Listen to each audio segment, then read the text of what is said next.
अस्सलामुअलैकुम viewers, welcome to all of you on my YouTube channel Crick Chat. मैं उम्मीद करता हूं आप सब खैरियत से होंगे। व्यूवर्स, पाकिस्तान ने वेस्ट इंडीज़ को 2 टेस्ट मैचेस की सीरीज़ के पहले टेस्ट मैच में मुल्तान में इजी डिफीट दी। पाकिस्तान ने 127 रन से वेस्ट इंडीज़ को डिफीट दी और जो क्रेडिट है वो सीधा सीधा जाता है पाकिस्तान के स्पिनर्स को। जिस तरीके से पाकिस्तान के स्पिनर्स ने मुल्तान में गेंद की, बिल्कुल बेबस करके रख दिया। और इसमें कोई शक नहीं कि जो ट्रैक था वो फुली जो हेल्पफुल था वो किस स्पिनर्स के लिए था। दोनों तरफ से जो विकेट्स गिरे हैं, सिवाय पहले दिन के जिसमें जर्डन सीन ने 3 विकेट्स ली, उसके बाद से जो आज तक मैच खेला गया 4 इनिंग्स जो हुई उनमें सारी की सारी जो विकेट्स हैं वो स्पिनर लेके चले गए। और पाकिस्तान की तरफ से जो बेहतरीन बॉलिंग की वो साजिद खान ने, और वही मैन ऑफ द मैच भी रहे और वो डिजर्व करते थे मैन ऑफ द मैच। उसकी वजह यह है कि उन्होंने जिस तरीके से दोनों इनिंग्सों में आकर जो वेस्ट इंडीज़ का जो टॉप ऑर्डर उन्होंने उड़ाया है और जिस तरीके से वो स्ट्रगल किया है वेस्ट इंडीज़ का टॉप ऑर्डर उनके अगेंस्ट। और देखें, नए बॉल का स्पिनर का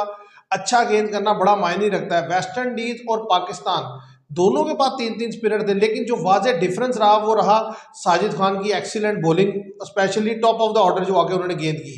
क्योंकि देखिए, बॉलिंग तो उनके वेरी कैन ने भी बेहतर बॉल की, सेंक्लेयर ने पहली इनिंग्स में बेहतर बॉल की, लेकिन उनको जो वाज़ेह तौर पे स्ट्रगल करते हुए आप देख सकते थे वो ये था कि अर्ली ऑन शुरू ओवर्स में दोनों इनिंग्स में उनके जो स्पिनर हैं उनके वो खातिर खा विकेट नहीं निकाल सके।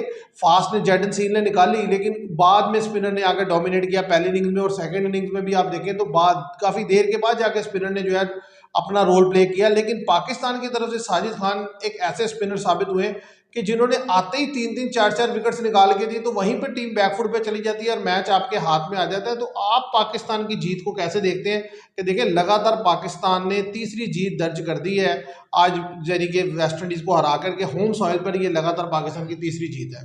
देखिए, मैं इस चीज़ को ऐसे देखूंगा कि बड़ी शानदार जीत थी पाकिस्तान की आज वेस्ट इंडीज़ के खिलाफ जो उन्होंने मैच जीता। और एक जीत हमारी ये भी है कि हमें स्पिनर कदरे बेहतर मिला कोई टेस्ट में। ठीक है, 2 स्पिनर जो हमारे ये नुमान अली और साजिद अली हैं, वरना हमें टेस्ट में स्पिनर नहीं उस तरह से मिल पा रहा था जो बॉल करे टेस्ट में। और तीसरी चीज़ मैं ये कहूँगा कि ये तो पॉजिटिव हो गया कि हमने जीत लिया। जो तीसरी चीज़ ये है कि पाकिस्तान क्या सिर्फ अपने मुल्क में और सिर्फ मुल्तान में ही टेस्ट जीता करेगा, इसके अलावा ना वो कहीं टेस्ट कराएगा और ना ही वो, मेरे ख्याल से पिंडी में भी अभी तक जो टेस्ट करा रहे हैं लास्ट 2-3 तीनों हार चुके हैं हम। पिंडी में भी हम टेस्ट नहीं जीत पाते और मुल्तान में हम फुल स्पिन ट्रैक दे के टेस्ट जीत लेते हैं। और नुकसान हमें ये हो रहा है कि टोटल 61 ओवर्स कराए हैं पाकिस्तान ने दोनों इनिंग्सों के मिला के वेस्ट इंडीज़ को, और 1 ओवर सिर्फ खुर्रमशद ने कराया, तो वो भी नहीं करवाना था, खिलाने की ज़रूरत ही नहीं थी। उसकी जगह भी एक बैटर या एक स्पिनर डाल लेते। ये तो मेरा सीधा सीधा नुकसान है हमें इस चीज़ का कि हम ओवरसीज़ में मैच खेल ही नहीं सकते, क्योंकि हमारे किसी फास्ट बॉलर की प्रिपरेशन ही नहीं होगी कि वो मैच खेल सके बाहर जाके। जब आप उसे अपनी कंट्री में नहीं खिलाएंगे, थोड़ी सी पिच ऐसी नहीं देंगे जिसमें फास्ट को मदद हो, और जब मदद नहीं होगी तो आप खिलाएंगे भी नहीं, और जब नहीं खिलाएंगे तो उनकी कोई भी प्रैक्टिस नहीं होगी, तो वो बाहर जाके कैसे परफॉर्म करेगा।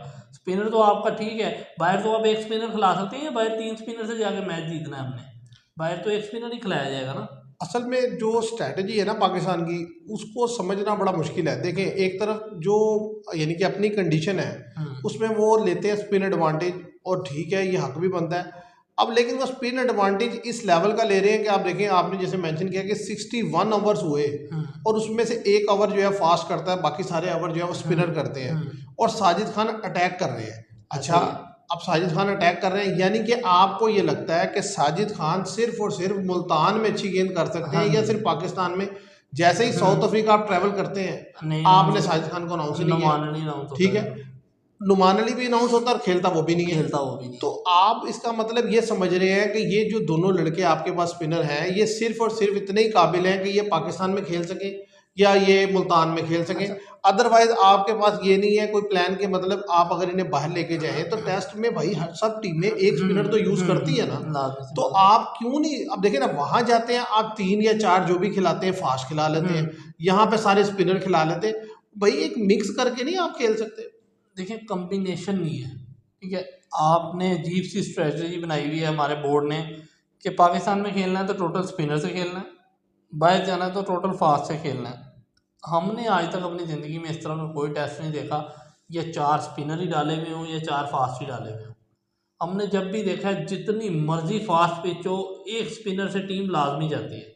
3 फास्ट से जाएंगे, 4 फास्ट से चले जाएंगे, लेकिन एक स्पिनर लाजमी होगा उनके पास। इसी तरह स्पिन ट्रैक पे भी वो जाएंगे तो 2 फास्ट कम से कम टीमों के पास लाजमी होते हैं, उसके अलावा 2 स्पिनर हो जाए, 3 स्पिनर हो जाए। ठीक है, आपने तो अजीब ही स्ट्रैटेजी कर दी, क्रिकेट ही चेंज कर दी बिल्कुल पाकिस्तान की। जो एक टाइम में इंडिया क्रिकेट खेला करता था, मतलब वो भी इस तरह की क्रिकेट नहीं खेलता था मेरे ख्याल से। जो हमने इंडिया की क्रिकेट देखी है कि फुल स्पिन ट्रैक देता था वो, 2-2 3-3 स्पिनर, उसमें भी वो 2-2 फास्ट खिलाता था। ठीक है, हमने देखा है उमेश यादव खेल रहा होता था, इंडिया में बीजीटी हो रही है, उमेश यादव ईशांत शर्मा खेल रहे हैं, उधर से जडेजा भी खेल रहा है, उधर से अश्विन भी खेल रहा है, उधर से प्रज्ञान ओझा भी खेल रहा है। तो ये टीम खेल रही होती थी, तो वो भी अपनी टीम अपने मुल्क में भी फास्ट को प्रेफर देते हैं। और जब तक इंडिया की भी ये स्पिनर की स्ट्रैटेजी रही, टोटल के स्पिनर ही खिला के मैच जीतना है, वो बाहर मैच नहीं जीत पाता था, सीरीज नहीं जीत पाता था। असल में देखें, इसमें जो ज़रूरी चीज़ है ना वो ये है कि आप विकेट बनाएं स्पिनर के लिए, नो डाउट, लेकिन एक मुनासिब विकेट हो। अब देखें ना, आज तकरीबन 2 दिन से भी कम के मैच में आपकी 4 इनिंग्सें खत्म हो ऐसा गई। ही है, ठीक है, 177 ओवर हुए। ठीक है, टोटल 177 ओवर्स हुए और जो है आपकी चारों इनिंग्सें बोल्ड आउट हो गई। ऐसा ही है भाई इतना ज़्यादा, यानी कि इतना, यानी कि हैवी स्पिन ट्रैक देने की क्या ज़रूरत है। आप एक ऐसा डिसेंट स्पिन ट्रैक दें कि जिसमें एक बैट और बॉल का एक अच्छा कंपटीशन देखने को मिले, और फिर आपके लड़के देखे, मैं समझता हूँ अगर थोड़ा मुनासिब भी विकेट होगा ना, फिर भी हम वेस्ट इंडीज़ को हराना तो मसला नहीं ऐसा ही है, हम हरा लेंगे। उसकी वजह ये है कि देखिए वेस्ट इंडीज का ये है कि वो हमसे ज़्यादा गलतियां करते हैं, उनकी टीम उतनी एक्सपीरियंस नहीं है, इनएक्सपीरियंस साइड है। ठीक है, उनकी बॉलिंग में जो उनके पास स्पिनर है वो उतने एक्सपीरियंस नहीं है जितने हमारे लड़के बेहतर गेंद करते हैं। तो अगर मुनासिब भी मदद होगी फिर भी हम मैच निकाल सकते हैं, लेकिन उससे ये होगा कि आपको लड़कों का जो पोटेंशियल है ना वो सामने आएगा। आपको पता चलेगा आपके लड़कों में कितनी काबिलियत है, कितनी रेजिस्टेंस है। अब इस तरह के ट्रैक पे आप सीधी सी बात है एक ही चीज देख सकते हैं कि कौन सा लड़का आपका स्पिन के अगेंस्ट अच्छा है और कौन सा बुरा है। तो अब अगर वाज़े तौर पे देखें तो स्पिनर के अगेंस्ट स्ट्रगल करते हुए सलमान अली आगा आपको नजर आएंगे। ठीक है, आपको बाबर आजम स्ट्रगल करते हुए नजर आएंगे स्पिन के अगेंस्ट। तो आपके ज्यादातर लड़के स्पिनर के अगेंस्ट फंस रहे हैं। अच्छा, फिर दूसरी चीज ये है कि आप ये बताएं कि क्या आप इसी तरह का ट्रैक चैंपियन ट्रॉफी में भी देंगे? अच्छा, इस तरह का ट्रैक चैंपियन ट्रॉफी में ये कभी भी नहीं देंगे, मैं आपको बताऊँ। इस तरह का ट्रैक चैंपियन ट्रॉफी में देने का मतलब है कि आप अपनी मौत को खुद दावत देंगे। देखिए, आपका मैच किससे है? न्यूजीलैंड से। आपका मैच है बांग्लादेश से। इन दोनों के पास कैसा कैसा जानदार स्पिनर है, आपको पता है। मतलब बांग्लादेश हमें ऑलरेडी तंग करता है अपने स्पिनरों से, इंडिया को वो नहीं करता तंग, लेकिन हमें वो क्या कहते हैं, बहुत तंग करते हैं। और जो वो हालात करके गए हमारे टेस्ट में यहाँ पे, तो मेरा नहीं ख्याल हम उन्हें स्पिन ट्रैक देंगे। हम उन्हें अच्छा डिसेंट ट्रैक देंगे जिस पे हम रन बना सकें और उन्हें रोक सकें। लेकिन बात ये कि स्पिन ट्रैक इस तरह का आप दे रहे हैं कि आपके पास बॉल करने के लिए बॉलर नहीं है फास्ट कोई भी आगे जाके। अगर आप चैंपियन ट्रॉफी आ रही है मिसाल के तौर पे, तो अभी आपने चैंपियन ट्रॉफी में हारिस रऊफ को खिलाना है, शहीन को खिलाना है और नसीम शाह को खिलाना है। टेस्ट तो तीनों में से एक भी नहीं खेल रहा। तो ये तो देखिए, ये तो वादे तौर पे प्रॉब्लम नजर भी आ रही है और इसने डे बाय डे इसने आगे ही जाना है। क्योंकि जब आप इतना ज़्यादा स्पिन ट्रैक देंगे तो ज़ाहिर है डोमेस्टिक में भी स्पिन ट्रैक पे काम होगा। जाहिर है। तो जब वहाँ पे स्पिन ट्रैक पे काम होगा तो ज़्यादा से ज़्यादा लोगों की कोशिश भी होगी कि स्पिनर, यानी कि हर बंदे की कोशिश होगी यार मैं स्पिन कराऊंगा, मैं स्पिनर बनूँ। तो यानी कि स्पिनर आएंगे आपके पास, अच्छा स्पिनर को खेलने वाले लड़के आएंगे। लेकिन जिस चीज़ का आपको फुकदान नजर आएगा वो फास्ट बॉलिंग का नजर आएगा आपको। फास्ट बॉलर आ भी जाएंगे तो वो परफॉर्म कहाँ करेंगे? ठीक है, और दूसरी चीज ये है कि वो जब परफॉर्म नहीं करेंगे तो बाहर जाके क्या खेलेंगे? तो मतलब इससे जो नुकसान आएगा ना आपको, वो सीधा सीधा जो मुझे लगता है, एक तो वो आपके लड़के स्ट्रगल करेंगे फास्ट बॉलिंग के अगेंस्ट, और दूसरा ये है कि फास्ट बॉलिंग यानी कि जो है आपकी वो वीकेंड होती चली जाएगी वक्त गुजरने के साथ साथ। यानी कि अभी भी देख लें आपके पास सिर्फ और सिर्फ ओडीआई और T20 की बॉलिंग है, टेस्ट की फास्ट बॉलिंग आपके पास अवेलेबल नहीं है। आपके पास कोई ऐसा बॉलर नहीं है जिसे आप कहें कि यार ये टेस्ट में हमारा बॉलर है, ये 20-25 ओवर करेगा और ये वाकई इतनी कमिटमेंट से करेगा कि ये मैच निकाल लेगा। देखिए, ऐसा हुआ मुझे तो पाकिस्तान की टीम में कोई अच्छा फास्ट बॉलर देखे, टेस्ट टीम में खास तौर पे, कि जो कंसिस्टेंट 8-9 ओवर का स्पेल कर सके। मैं तो बल्कि दाद देता हूँ उस बॉलर को, वेस्ट इंडीज की जेडन सील को, कि उसने 9 ओवर का स्पेल ही यार दाग दिया। पहली इनिंग्स में उसने 9 ओवर का स्पेल किया शुरू स्टार्टिंग। या हमारे बॉलरों से टोटल मिल के 9 ओवर नहीं हो रहे होते फास्ट से, 2 स्पेलों में मिल के नहीं 9 ओवर हो रहे होते, ये हालात है। तो बात ये कि आपके पास जब आप टेस्ट की विकेट ऐसी नहीं देंगे कि जो फास्ट के लिए थोड़ी मदद दे और फास्ट खेले आगे बॉल करे, तो वो कैसे फास्ट बॉलर जनरेट होगा आपका? और बात यह है जेडन सील की आपने बात की, इसमें कोई शक नहीं कि मैं उसे इमर्जिंग स्टार देखता हूँ वेस्ट इंडीज़ की तरफ से, क्योंकि वो लड़के को अभी आप देखें कि ऐसी विकेट पर उसने इतनी अच्छी बॉल की, अगर उसको एक अच्छी कंडीशन में खेलने का मौका मिला जैसे साउथ अफ्रीका है, ऑस्ट्रेलिया है, इंग्लैंड है, तो बड़ी ज़बरदस्त बॉलिंग करेंगे क्योंकि उनकी यानी कि हाइट भी अच्छी है, सेहत भी अच्छी है, लाइन ऑन लेंथ बड़ी ज़बरदस्त है और एक्शन बड़ा ज़बरदस्त है, रनअप अच्छा है, तो बेहतर करेंगे। इस पिच पे हम उसके खिलाफ स्ट्रगल कर रहे थे, इतनी स्ट्रगल की हमने कि हमने फर्स्ट 40 रन में 3 विकेट्स दे दी उसे। ठीक है, तो हम आप हिसाब लगा लें हमारा फास्ट बॉलिंग के खिलाफ बैटिंग कितनी वीक है, तो ये बाहर क्या खेलेगी हमारी टीम। हमने देखा ही अफ्रीका में जिस तरह इनके हालात हुए, तो मेरे ख्याल से इन्हें थोड़ा सा सोचना चाहिए। वेस्ट इंडीज़ के खिलाफ तो कम अज़ कम इन्हें सूटेबल विकेट देनी चाहिए थी, जो थोड़ा फास्ट को भी मदद दे, थोड़ा स्पिन को मदद दे। इस तरह की विकेट दे के वेस्ट इंडीज़ के खिलाफ आप जीत रहे हो, मतलब आपको वेस्ट इंडीज़ से भी डर है कि यार अगर हमने थोड़ा सा फास्ट विकेट दिया तो इसके बॉलर हमें गिरा लेंगे और हम फिर मैच हार देंगे।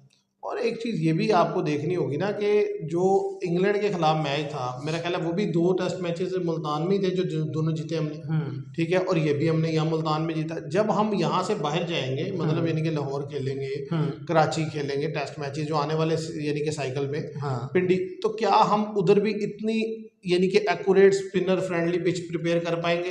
ये भी एक बड़ा क्वेश्चन है, क्योंकि देखिए हम अक्सर पिच प्रिपेयर करने में भी तो नाकाम रहते हैं ना, फिर क्या वो उस तरह से हम उधर परफॉर्म कर पाएंगे जिस तरीके से हम मुल्तान में परफॉर्म कर रहे हैं? क्योंकि अभी तो ये है कि आपको मुल्तान से लड़के यूज टू भी हो गए हैं उस कंडीशन से, ठीक है, क्योंकि देखिए लगातार तीसरा टेस्ट मैच आपने वहाँ खेला है, ठीक है, आपके बॉलर भी वहाँ बेहतर गेंद कर रहे हैं, तो लेकिन यही विक्ट्री, यही जो मोमेंटम है, क्या आप बाकी पाकिस्तान के शहरों में भी कैरी कर पाएंगे?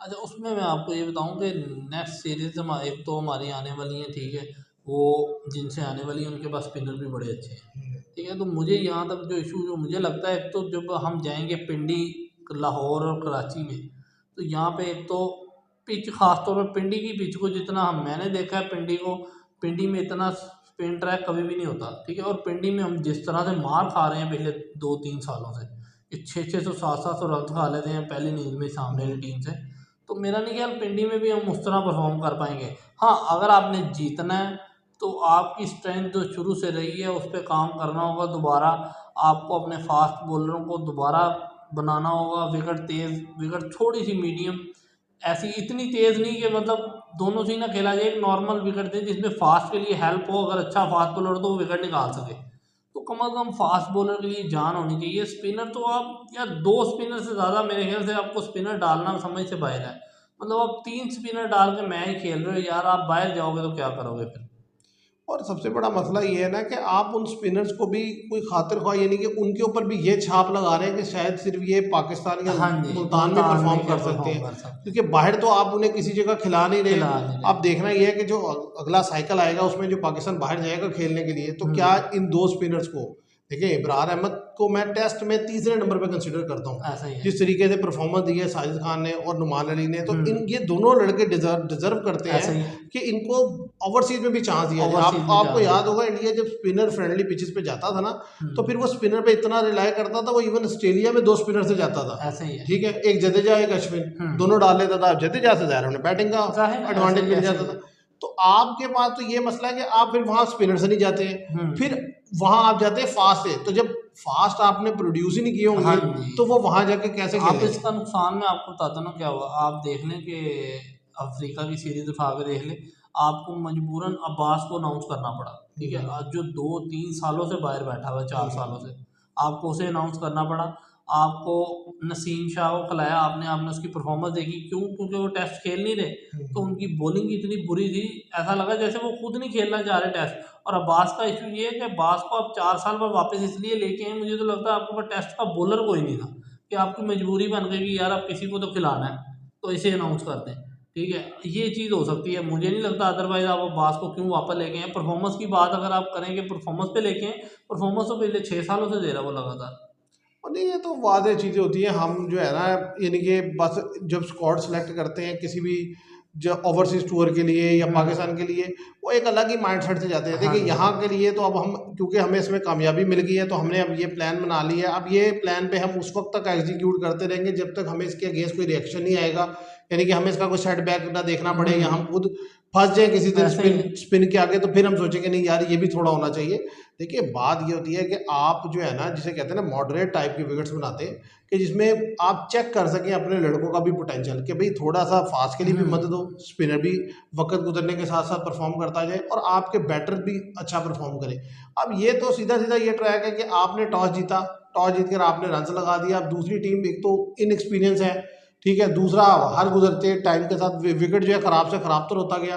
और आपने ज़ाहिर है आपके पास 3 स्पिनर थे और तीनों स्पिनर में मैं जिस तरीके से बार बार बात करता हूँ साजिद खान की, कि साजिद खान के पास ये क्वालिटी है कि उन्होंने नए गेंद से बड़ा अच्छा बॉल किया ऐसा ही है। है, और नए सबसे गेंद से बड़ी बात ये वो विकेट। बोल्ड बहुत करते हैं। हाँ। फिर उनके अंदर जो एग्रेशन है, जो उनके अंदर कमिटमेंट है ना परफॉर्म करने की, वो उन्हें आगे लेके जाती है। जाहिर है। अब ऐसे लड़के को आपको लाजमी तौर पर चांस देना चाहिए। अब देखें ना, आपने ओडीआई स्क्वाड अनाउंस किया, इन दोनों में से किसी लड़के को आपने अनाउंस किया, आपने अबरार को किया, सुफियान मुकीम को किया।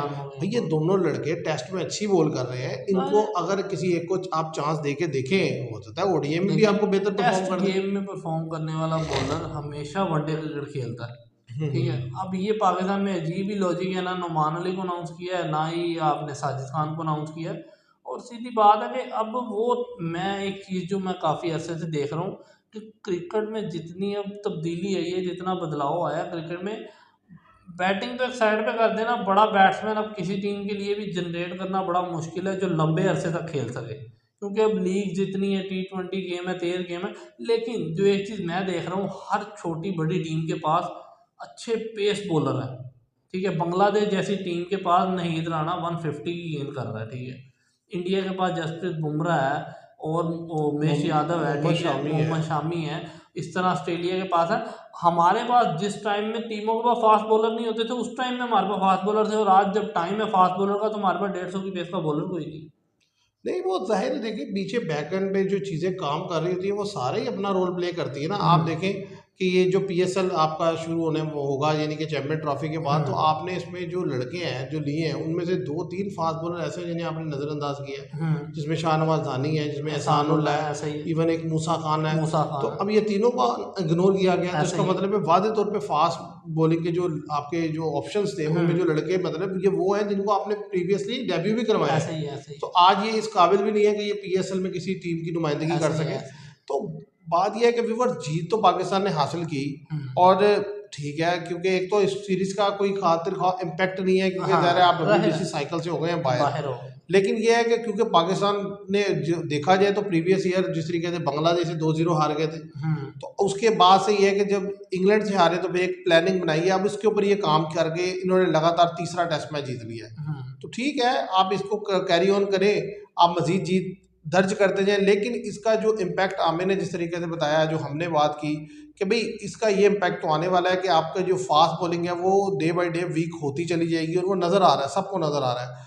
और इसमें यह है कि अब आपके पास ये है कि आपके जो लड़के हैं, अब वो स्पिनर के अगेंस्ट खुद भी अभी स्ट्रगल करते हैं। अब देखना ये होगा कि आप जब चैंपियन ट्रॉफी में जाएंगे तो क्या आप बैटिंग ट्रैक देंगे, क्या आप यानी कि उसे स्पिन ट्रैक देंगे, किस तरह का ट्रैक देंगे, मुझे समझ नहीं आ रही है। मतलब यानी कि वो क्या ट्रैक देगा पाकिस्तान। अभी आप देखें, अगर प्रीवियस ट्रैक ही देख लेना वनडे के उठा के, जो हमने ऑस्ट्रेलिया के खिलाफ दिए, न्यूजीलैंड के खिलाफ दिए, तो वो तो 350 के ट्रैक हैं। मतलब उसमें कोई भी ट्रैक ऐसा नहीं है जिसपे आप कहेंगे फास्ट के लिए या स्पिनर के लिए एक्स्ट्रा ऑर्डनरी मदद है। तो फुल फटा ट्रैक होता है और उस पर अच्छी खासी मार पड़ती है। तो अगर इस तरह का ट्रैक आप देंगे तो आपको एक तो ये सोच के आना पड़ेगा, अगर पहली बारी है तो 350 से नीचे का टारगेट नहीं देना, और दूसरा आपको ये सोचना पड़ेगा कि यार फास्ट बॉलर को कम से कम रन रोकने पड़ेंगे, सामने वाली टीम किस तरह भी रोको। तो में जिस तरह के ट्रैक है, फटा ट्रैक होगा तो उस पर रन रोकना तो मुश्किल है, बेहतर है कि उसको विकेट की तरफ जाया जाए। अच्छा, अब जाहिर है ये मैच पाकिस्तान ने जीत लिया, पाकिस्तान ने अब दूसरा टेस्ट मैच भी खेलना है वेस्ट इंडीज़ के, तो आपको नहीं लगता कि पाकिस्तान को चाहिए कि आप पाकिस्तानी यंगस्टर्स को चांस दें, ख़ासतौर पे बैटिंग में भी और बॉलिंग में भी थोड़ा मौका दें उनको, क्योंकि अब जिस तरह काशिफ अली जिनको स्क्वाड में रखा है तो उनको मौका मिलना चाहिए और फिर आवर भी करवाने चाहिए। यार क्या फर्क पड़ जाएगा अगर एक एंड से आप 4-5 आवर फास्ट से करवा लेंगे तो कुछ तो अंदाजा होगा। उन्होंने जेडन सील से 9 ओवर का स्पेल करवा दिया, आप अपने फास्ट से 1 ओवर करवाते हैं। आप ना रखें, फिर आप खुर्रम शहजाद की जगह कोई बैटर खिला लें या उसकी जगह भी कोई स्पिनर ही खिला लें। तो इस तरह नहीं है कि खाली ये नहीं होता कि आपको पता है विकेट पे नहीं है, लेकिन एक एंड से लगाने का मतलब ये खाली उसका रिदम ही चेक करो, बॉलर किस रिदम में है, क्या गेंद कर रहा है, उसे खिलाया किस लिए है। तो आप अगर 2-4 ओवर करवा देंगे तो उससे क्या फर्क पड़ेगा। इसी तरीके से काशिफ अली को मैं समझता हूँ कि नेक्स्ट चांस मिलना चाहिए। रिजवान की जगह रुहेल नजीर को खिला दें, भाई रिजवान की जगह जो है रुहेल नजीर को चांस मिलना चाहिए विकेट कीपर के तौर पर। इसके अलावा मिडिल ऑर्डर में आपके पास जो बैटर अवेलेबल है इन यानी कि जो स्क्वाड में है उनको रिप्लेस करना चाहिए। जो मेन जो बैटर खेल रहे हैं, चाहे कामरान गुलाम बैठ जाए, सलमान अली आगा बैठ जाए। और सलमान अली आगा को देखो, एक बात ज़हन में रखो, सलमान अली आगा अगर खेल रहे हैं टीम में और वो बॉलिंग नहीं करा रहे ना, तो फिर मुझे उनका खेलना कुछ खास समझ नहीं आता। ऐसा ही है क्योंकि सलमान अली आगा एज ए ऑलराउंडर टीम में खेलते हैं। देखिए जिस तरह वनडे में उन्होंने खेले, रन भी किया अफ्रीका के खिलाफ, बॉलिंग से भी परफॉर्म किया, विकेट्स भी ली 2-2 3-3 हर मैच में। तो ये तो चीज़ समझ आती है। अगर आप कहें कि वो प्रॉपर टेस्ट प्लेयर हैं और बॉलिंग नहीं करेंगे, वो बॉलर नहीं है, मतलब ऑलराउंडर नहीं है, तो वो मुझे समझ नहीं आती क्योंकि वो प्रॉपर टेस्ट प्लेयर है नहीं। वो एज ए ऑलराउंडर खेल सकते हैं वो टेस्ट, मगर आप कहें कि वो प्लेयर के तौर पे एज अ प्लेयर टेस्ट खेलेंगे तो वो मुझे समझ नहीं आती। और देखिए किसी दिन तो उसे ओवर करवाते हैं तो 10-10 ओवर करवा लेते हैं। आज एक स्पिन ट्रैक पे आप खेल रहे हैं तो आप जो है वो 3 स्पिनर बेशक खिलाए हुए हैं, लेकिन आप वैसे उन्हें भी करा के चेक करें बॉलिंग। उस पूरे मैच में दोनों इनिंग्स में आपने सलमान अली आगा से एक भी ओवर नहीं करवाया। तो भाई आपने लड़के को कॉन्फिडेंस भी देना होता है, आपने उसे एक्सपीरियंस भी देना होता है, आपने उसे रनिंग में रखना होता है। अब आप अगर उसको ये शो करेंगे कि नहीं यार आप ऐसा बैट खेल रहे हो, तो कल को जब वो बैटिंग में परफॉर्म नहीं कर पाएगा, जैसे इसकी दोनों इनिंग्सों में नहीं चल सका, तो ज़ाहिर वो टीम से बाहर हो जाएगा। भाई उसका रोल है कि वो आपको स्पिन और बैट दोनों हेल्प करे। तो आपको 2 स्पिनर, 1 सलमान अली आगा और 2 फास्ट, इस तरह का कॉम्बिनेशन रखना चाहिए और उसी के मुताबिक भी आपकी विकेट्स भी होनी चाहिए। तब जाके मैं समझता हूँ थोड़ा टीम बेहतर करेगी, क्योंकि 2 फास्ट तो आप कम से कम हर टेस्ट मैच में अपने साथ रखें, जिसे आप फ्यूचर में चल के ओवरसीज टूर में इस्तेमाल कर सकें। वरना तो आप अब देखें ना, खुर्रम शहजाद खेले 1 ओवर किया, अगले में आप काशिफ अली को खिला लेते हैं, उससे भी 1 ओवर करा लेंगे। अच्छा उसके बाद 6 महीने कोई टेस्ट नहीं है आपका। उसके बाद जब टेस्ट होगा और अगर वो आपने ओवरसीज में जाना होगा तो आप सोचेंगे कि यार अब कौन सा फास्ट लेके जाए, असल यही, क्योंकि आपकी नज़र में तो कोई एक्सपीरियंस फास्ट होगा ही नहीं जो पीछे ट्रैक नहीं होगा। वही जाएंगे, शाहीन चला जाएगा, नसीम शाह चला जाएगा और खुर्रम शहजाद वगैरह में तो कोई एक चला जाएगा। बात ये है कि अगर इन तीनों ने ही जाना है तो नहीं, नो डाउट, कोई मसला नहीं है, ये तीनों ही जाएँ। यहाँ पे भी तो खेलें ये तीनों भाई, 3 में से कम 2 तो रखें। देखिए आप स्पिन ट्रैक पे भी ना 2 स्पिनर, एक जिस तरह part time spinner Salman Ali Agha, 2 fast रखें ताकि आपके फास्ट भी तो रनिंग में रहे। वरना तो आपका वो फास्ट बॉलिंग का जो ऑप्शन है ना, वो तो ऐसा लग रहा है वो खत्म ही हो जाएगा अगर आप इस तरीके की स्ट्रेटेजी जाएंगे। तो अब देखते हैं व्यूअर्स कि आइंदा आने वाले मैचेस में क्या होता है, क्योंकि अभी तो नेक्स्ट जो टेस्ट मैच है वो भी मुल्तान में है और ट्रैक ज़ाहिर है पाकिस्तान यही देगा, क्योंकि पाकिस्तान को इसमें कामयाबी मिल रही है तो वो इसी के मुताबिक मूव करेंगे। चाहे और वो उसके इसकी वजह से जो होने वाले नुकसान है, मेरा नहीं ख्याल वो उसकी तरफ तवज्जो देंगे। इस वक्त सिर्फ वो जीत को एंजॉय करेंगे और बाकी लोग भी जो बोलने वाले हैं वो भी इस जीत को एंजॉय कर रहे हैं। टीम भी ये बातें कर रही है कि जी हम जो हर कोई अपना होम एडवांटेज लेता है तो हम भी ले रहे हैं, तो ठीक है फिर एडवांटेज लें, लेकिन इसके जो कॉन्सिक्वेंसेज होंगे वो हमने आपके सामने रख दिए हैं। फ्यूचर में आपको पता भी चल जाएगा। तो आज के लिए इतना ही। मैं उम्मीद करता हूँ आपको वीडियो पसंद आएगी। वीडियो पसंद आए तो लाइक और शेयर कीजिएगा, चैनल को सब्सक्राइब कीजिएगा। Thank you very much.